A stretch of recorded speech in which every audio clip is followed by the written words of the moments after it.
Hello everyone. तो आज हम स्टार्ट करेंगे क्लास 12 की फिजिक्स।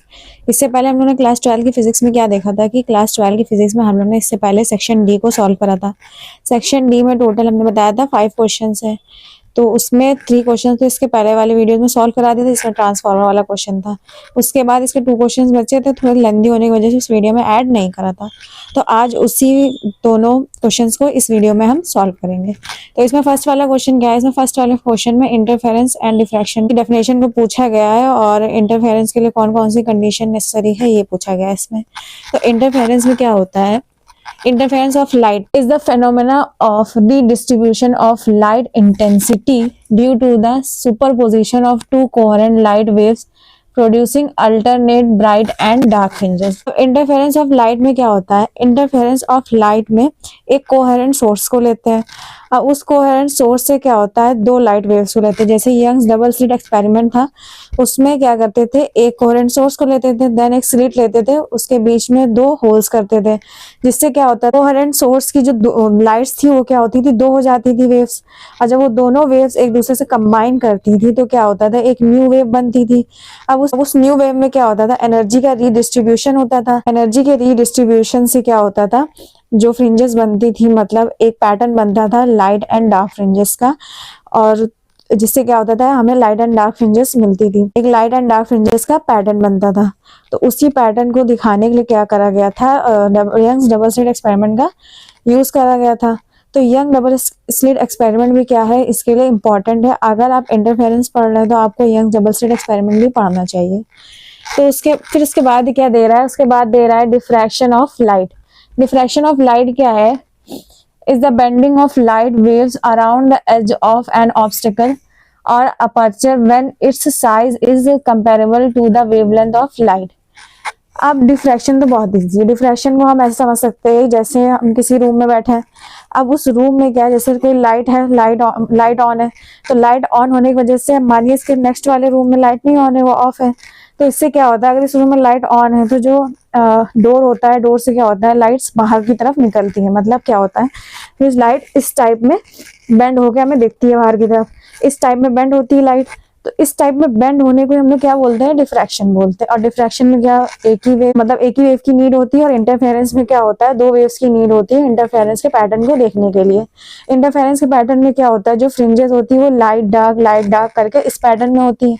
और डिफ्रैक्शन में क्या होता है, देन थोड़ी लाइट, देन उसके बाद डार्क होती जाती है, और आगे बढ़ने पर वो क्या होती है, बिल्कुल डार्क हो जाती है। तो इसमें कंडीशन है इंटरफेरेंस की, जो सोर्स होना चाहिए वो मस्ट बी कोहेरेंट सोर्स होना चाहिए। मतलब जिस सोर्स का हम यूज कर रहे हैं वो क्या होना चाहिए, कोहेरेंट सोर्स बताया। फ्रीक्वेंसी क्या होगी, सेम, और उनका जो फेज डिफरेंस होगा वो क्या होगा, कांस्टेंट होना चाहिए कोहेरेंट सोर्स के लिए। Wave must have same wavelength and frequency.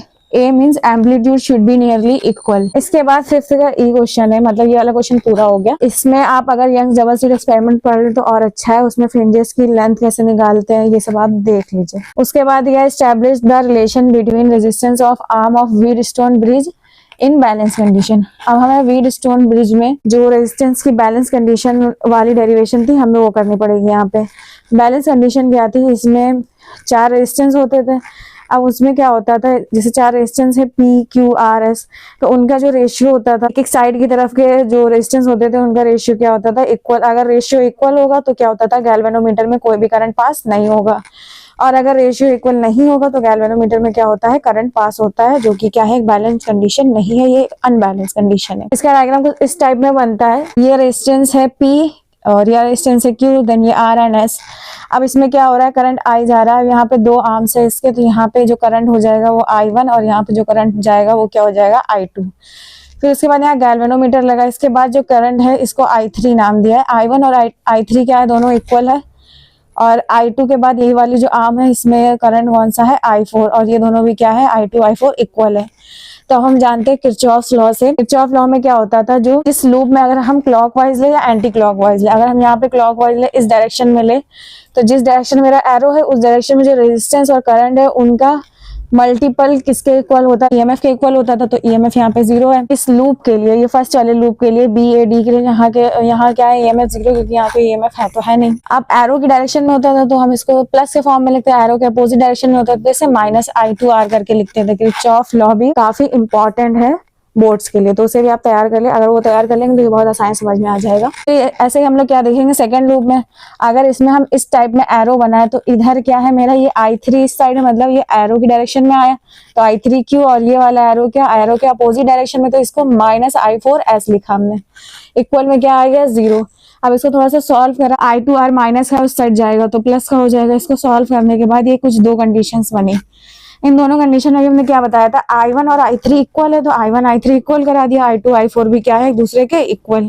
अब हमने क्या करा, फर्स्ट वाली इक्वेशन को डिवाइड दिया सेकंड वाली इक्वेशन से। जब डिवाइड करा तो LHS को LHS से डिवाइड एंड RHS को RHS से डिवाइड करने पर I1 और I3 इक्वल है तो दोनों कैंसिल हो जाएंगे, I2 I4 भी क्या हो जाएंगे यहाँ पे कैंसिल, जिससे क्या हो जाएगा P/Q इक्वल में R/S, ये आंसर आ जाएगा। अब इसमें कुछ पॉइंट्स लिखे हैं जो आपको याद रखना जरूरी है फॉर योर वाइवा। अगर जैसे पूछे कि व्हीटस्टोन ब्रिज को और क्या कह सकते हैं, तो व्हीटस्टोन ब्रिज को हम क्या कहते हैं, रेजिस्टेंस ब्रिज भी कहते हैं। अब व्हीटस्टोन ब्रिज की हेल्प से हम क्या करते हैं, किसी भी अननोन रेजिस्टेंस को फाइंड करते हैं। अब व्हीटस्टोन ब्रिज किस प्रिंसिपल पर वर्क करता है, व्हीटस्टोन ब्रिज नल डिफ्लेक्शन के प्रिंसिपल पर वर्क करता है।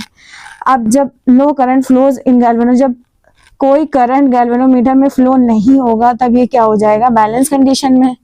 और अगर गैल्वेनोमीटर में करंट फ्लो हुआ तो ये किस में हो जाएगा, अनबैलेंस कंडीशन में हो जाएगा। तो व्हीटस्टोन ब्रिज भी मोस्ट इंपॉर्टेंट है आपके बोर्ड्स के लिए। एंड इंटरफेरेंस में ज्यादातर रंग्स डबल स्लिट एक्सपेरिमेंट पूछा जाता है तो आप उसको भी अच्छे से तैयार कर लीजिए।